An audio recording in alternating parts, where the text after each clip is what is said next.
In today's tutorial, we will learn how to build a to-do list Dapp on Aptos. We will build a smart contract and a nice UI that lets us create a new list and use of a wallet to interact with the two. We start with building our smart contract, where you can think of it as the backend in the Web2 space, in terms that a front end can interact with it and the smart contract process the data. First thing we do is creating a Move project. Move is the language we use to build a smart contract on Aptos. For that, we used our Aptos CLI with the Aptos move init command. So we can type it, Aptos move init, and we can also use the name flag to give our project a name. In this case, we're just going to call it my to-do list. This command generates two things for us. One is an empty sources folder that will later hold all of our move files, and a move toml file. Move toml file is a manifest file that contains metadata such as the project name, the project version, and dependencies we use in our project.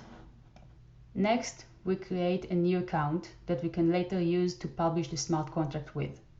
For that, we use the Aptos init command, and we're going to also use a network flag that specifies the network we want to work with.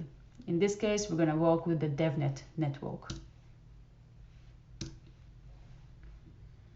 That command creates an Aptos folder that holds a config file. This config file holds our account information, such as the private key, the public key, the account address, and the URLs for the networks we're working with. Now that we have a Move project set up, we create our smart contract. We're going to create a new file under our sources folder, and we're going to call it to-do list.move. Move is the language we use to write our smart contract with. This is our smart contract.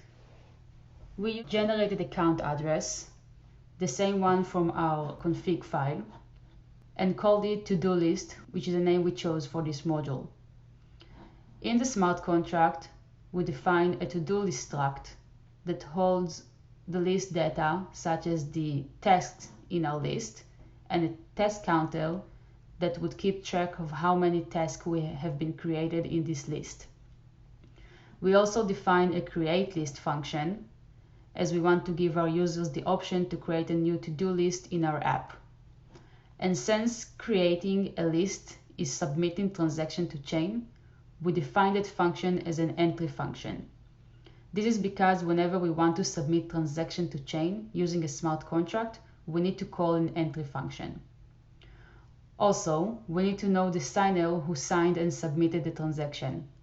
Our function accepts an input param, which would be this account who signed and submitted the transaction. The signer argument is injected by the Move VM as the address who signed this transaction, and that means we don't need to provide that for the function, it would have it by default. The create list function does two things. One, it creates a new to-do list resource and initializes the task to be an empty table and the task counter to be 0. Then it takes this created to-do list resource and moves it under the account who signed the transaction. That means that this to-do list resource now lives under that account and can be accessed only through that account.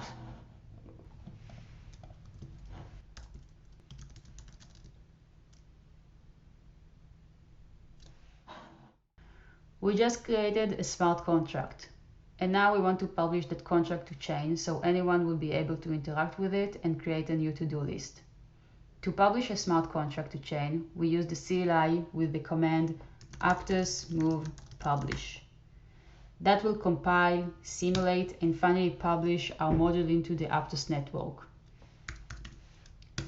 And since publishing a smart contract to chain is basically submitting a transaction, we will get as a response the transaction data, such as the transaction hash, the gas used, and the status for this transaction. This is our app UI. it is exactly the same as a Web2 frontend.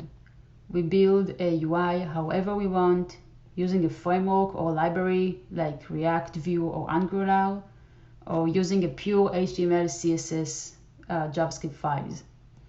In our app UI, we have a Add New To-Do List button that by clicking it, our app would create a new to-do list. In our app, we want to create a to-do list that will be stored on the blockchain. Whenever we want to write or store something on chain, we need to submit a transaction. So in other words, any write operation to chain is a transaction. This is why in our app, creating a new to-do list is submitting a transaction, and to submit a transaction, one needs to use Wallet. Wallet holds your cryptographic assets, and you will need to use it to pay the transaction fees.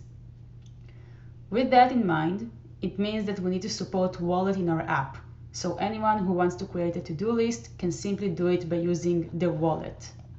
There are many different wallets in the Aptos ecosystem, but implementing and supporting multiple wallets in a Dapp can be hard and complex. Different wallets use different implementations and different interfaces, and maintaining them can be an endless work.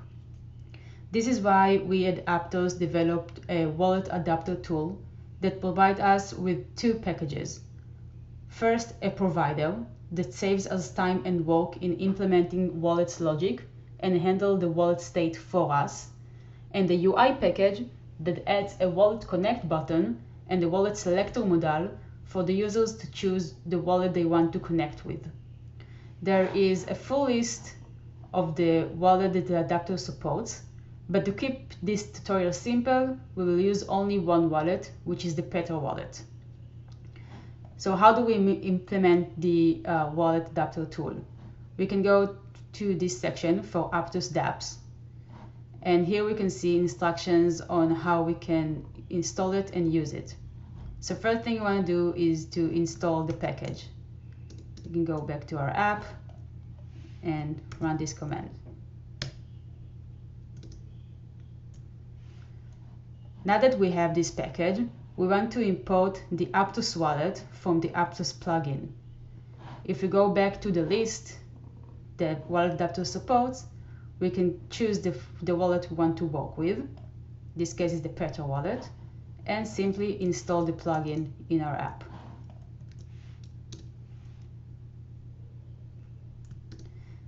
Next thing is we want to also support the UI package, which can give us the wallet connect button and the wallet selector modal. We will go to wallet adapter, the UI package, and simply install this one also. Now that we have installed the wallet adapter provider package and the UI package and the Petra plugin package, we want to use it in our app. So first thing, we want to import the Petra wallet class from the Petra plugin wallet adapter we just installed, and the Aptos wallet adapter provider from the wallet adapter provider that is React based. Second thing is that we create a wallets array that's going to hold the initialized classes for the wallets we support. In this case, it's just the Petra wallet.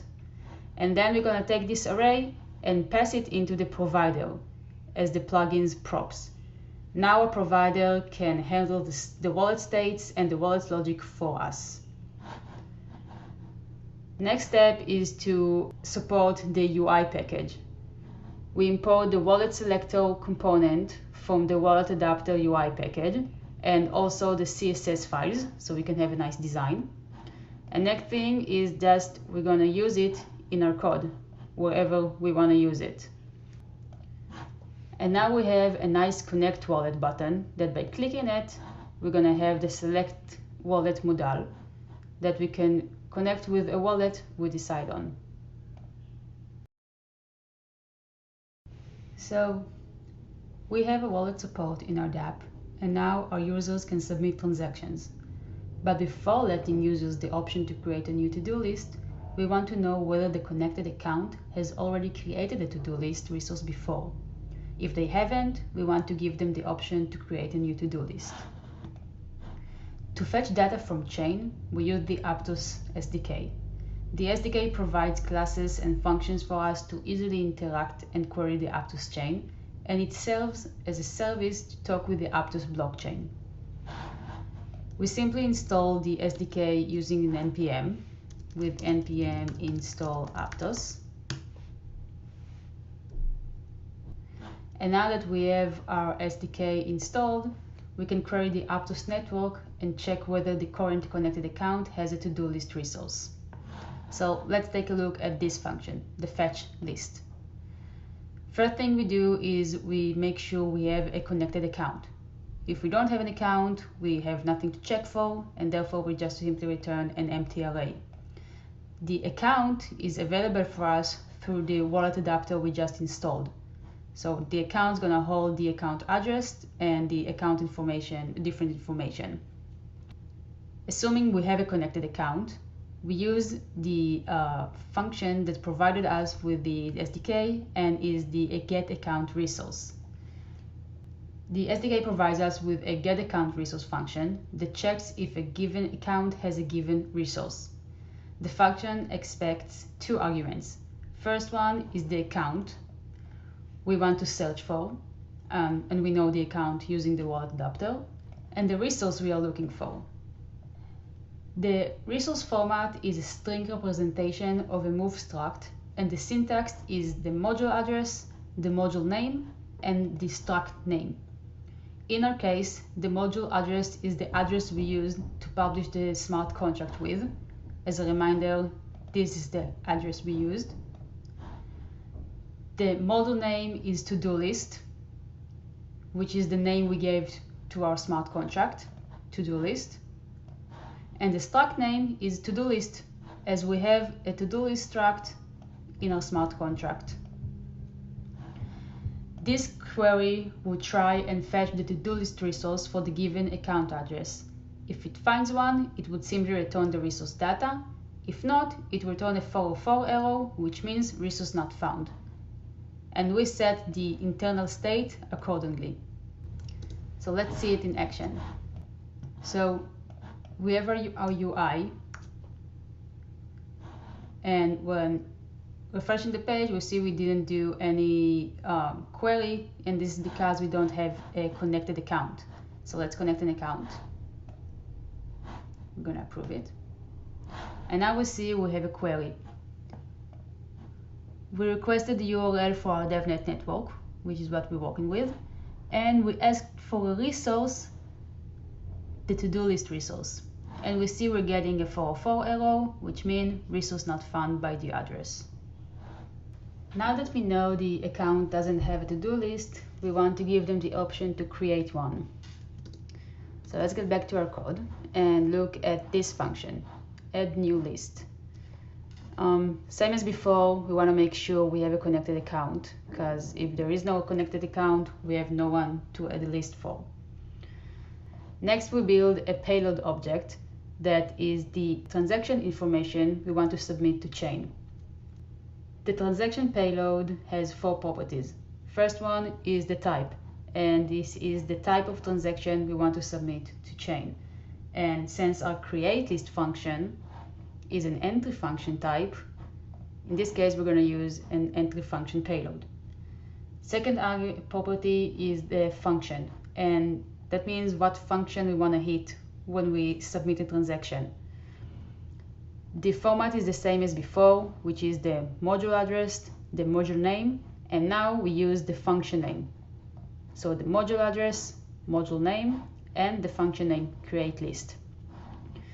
The third property is a type argument, and this is for the case the function expects a generic type argument. In our case it doesn't, so we just use an empty array. And the fourth one is an argument property, and this is the case the function expects any argument. And again it doesn't, so we just use an empty array. Next thing, we want to sign and submit transaction. The sign and submit transaction is available for us through the adapter, the wallet adapter package we just installed, and it accepts the payload object we want to submit. This function gonna use the wallet, and the wallet gonna do its magic, and we're gonna get the response the transaction data. And now, since the transaction is in the pending state, we want to wait for it to fully committed to chain. For that, we use the provider class the TypeScript SDK provides us. And this class expects a network name as an argument, which is the network we want to interact with. So in this case, it's DevNet. And then we can simply use the wait for transaction function in the provider class, and we pass it the transaction hash we want to wait for it. Okay, so let's see how it looks. We have our connected account, and now we're just going to click the button to add a new list. We see the transaction details. We're going to see how much we're going to pay, and the payload we just passed to the sign and submit transaction function. This is the module address, the module name, and the function name. We're going to approve it. And now we see the transaction has been submitted and success is true. And now our UI changes, so we can let our users to add the option to add tasks.